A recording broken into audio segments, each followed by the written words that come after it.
Keep in mind, these lessons are gonna get more and more complicated, obviously. So if that last one bored you, I don't care. I need you to really understand the importance of your brand name and your tagline, okay?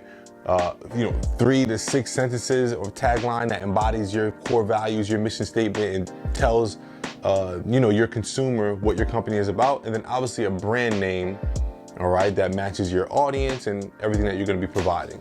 All right, lesson 3, today we're gonna be talking about your unique selling proposition, okay? Unique selling proposition, or USP as we call it. So USP, unique selling proposition. So when I reference this throughout the next 13 lessons, USP, you should tell me that USP means, that's right, unique selling proposition. So your unique selling proposition is, the best way I can explain it, similar to your niche. That's what people assume it is, but it's quite different. So your niche, which I actually have the definition of a niche pulled up. Your niche is denoting or relating to products, services, or interests that appeal to a small specialized section of the population. Okay, so a niche is literally you're choosing a specific audience, right? And so you might say, okay, again, I'll use my youth basketball organization, for example. Actually, this time I'll use my real estate company, right? So we say that our niche is millennial investors or newbie investors. That's our niche. So that's the audience that we're attracting. Okay, so everything that we do is to attract that audience. That's a niche. Another example of a niche, or what people would consider a niche, is like if we're a restaurant, for example, we open up a restaurant, and our niche is that we play, music and disco lights at the restaurant. Okay, so that's our a niche. Some people would consider a niche, right? You know that if I want to hear loud music and get a dancey vibe while I eat, we're gonna go to Art's restaurant.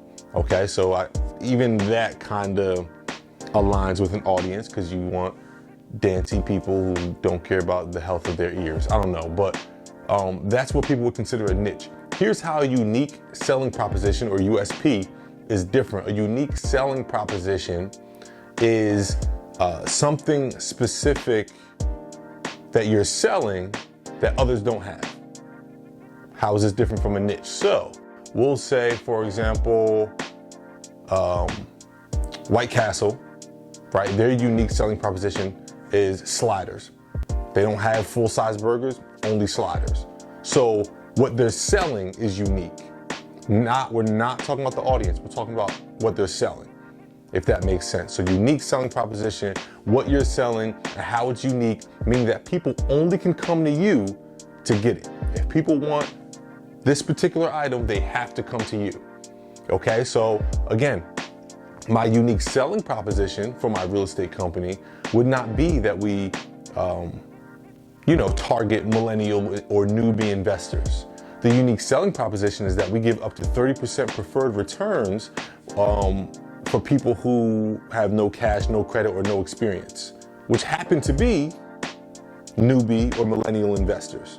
Okay, so our niche is different from our unique selling proposition, if that makes sense, okay?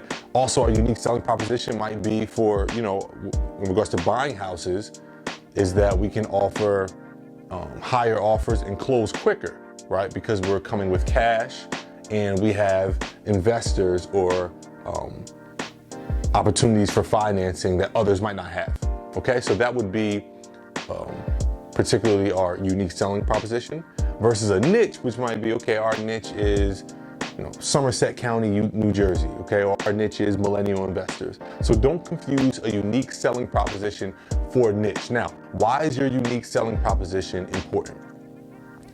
Your unique selling proposition is important because if you're jumping into an industry and you're not a pioneer of that industry, for example, if I create a soap, I love making up stuff like this, don't laugh. If I create a soap that you can make from skin particles, so I have nothing in my hands, I rub my hands together and it creates soap, right? Like I created that. There's no lane for that, and I don't have to worry about a unique selling proposition. I just pioneered something new. Everybody's gonna come after me. It's like MySpace, right?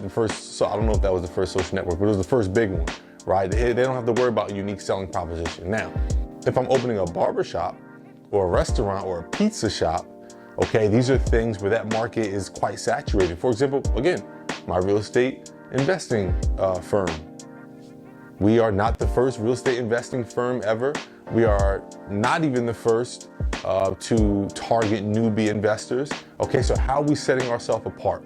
30% preferred returns is how we're setting ourselves apart, right? And a whole bunch of list of ways that we set ourselves apart. But my larger point is you have to have that. If you don't have that, it's going to be very hard to launch. It's going to be very hard to get started. Okay, when I started my youth basketball organization, first it was private training. So our unique selling proposition was that I played professional basketball, okay, and I'm good at teaching, so let me train your kid.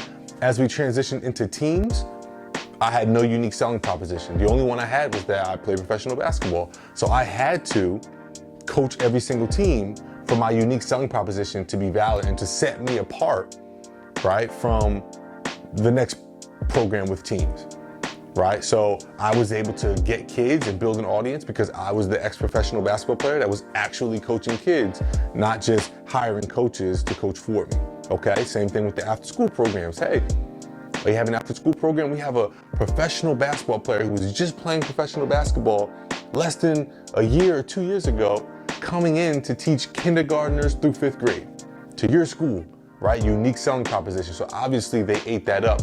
I had to pivot my unique selling proposition as I ran out of time, and I didn't want my company to be all me, because what's the purpose of that, right? That's just a job. I had to pivot my unique selling proposition. So for example, my basketball teams, our new USP is the media that we provide, and it's more affordable than most, right? So if everybody else is charging $1,000, we're charging $750, right? And we provide media at every game, media coverage for for our youth or for your kids, right?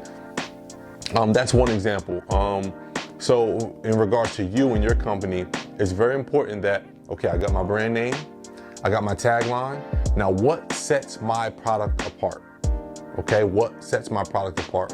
So take the time, figure out your unique selling proposition. Okay, if you're a barbershop, what's your unique selling proposition? Are you gonna be affordable? Okay, are you gonna, I've gone to some barbershops that cut you and send you on your way, and I go to others where not only do they cut you, but then they offer a massage and they put the warm towel on your face, right? That's clearly their unique selling proposition. I went to others where in the waiting room they have video games and things like that, right? That might be their unique selling proposition. Don't always have to do with the actual product, which is cutting hair, right? It could be the experience of whatever it is that you're doing. Same thing with restaurants. We all know restaurants where the food is like, okay, but the experience and the ambiance of the restaurant really sells you. Unique selling proposition. How are you generating sales? What is special about your product? Okay, so put your mind to that. Figure out your unique selling proposition or your USP, and I'll catch you on the next lesson.